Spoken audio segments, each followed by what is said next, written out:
Are you a boss or are you a leader? A leader and a boss have the same level of authority and oversees a company or a project. However, the two carry out different definitions and implications. A leader encourages his or her subordinates, while a boss only pushes them. A leader inspires. A boss implicates fear. Fear suppresses openness and hinders the organization's growth. Leaders lead by example and show how it's done. Leadership skills are useful in your career and in life.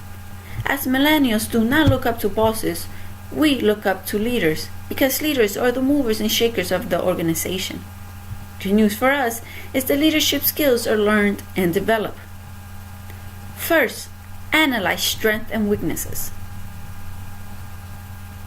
Then, act by effectively communicating and encouraging enthusiasm and sense of belonging.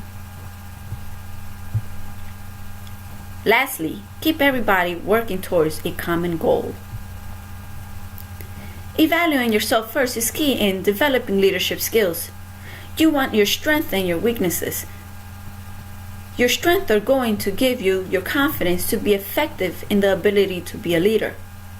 Your weakness is just a place of improvement and a place of growth. Great question to ask yourself is, what are my goals, purpose, and expectations in working in this group or organization? This question is important in identifying your purpose in leading the group or organization. Once you have a clear vision of your purpose, dig in deeper and find your strengths and weaknesses. Your question to ask yourself are as follows. Am I a good problem solver? Do I accept and appreciate others' perspective and opinions? Am I a good communicator? Answer them truthfully and make a list and set up personal goals and improvements. Communicating is essential in leadership skills. It is important to convey thoroughly and effectively.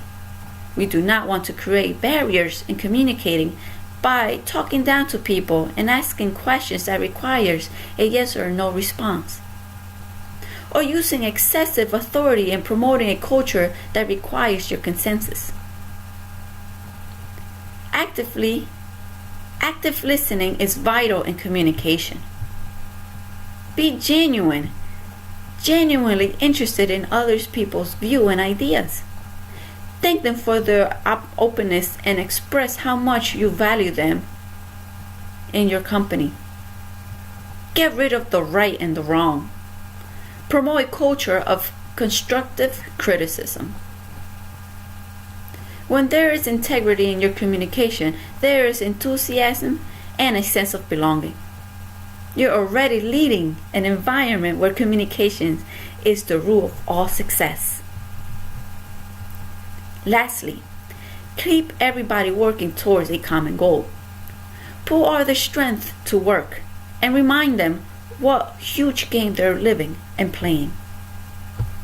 Delegate responsibilities and let them know what is expected of them, along with the resources available to them and deadlines. As a leader, take on responsibility as well. Set the example by taking an initiative to start working. This will encourage group involvement and aim for a common goal. In a nutshell, in developing leadership skills, you need to analyze your strengths and your weaknesses. Encourage and bring sense and belongings through your communication.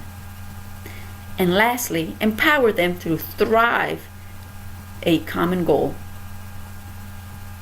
You are well on your way to becoming a better leader by following these 1, 2, 3 steps. Go on, I challenge you.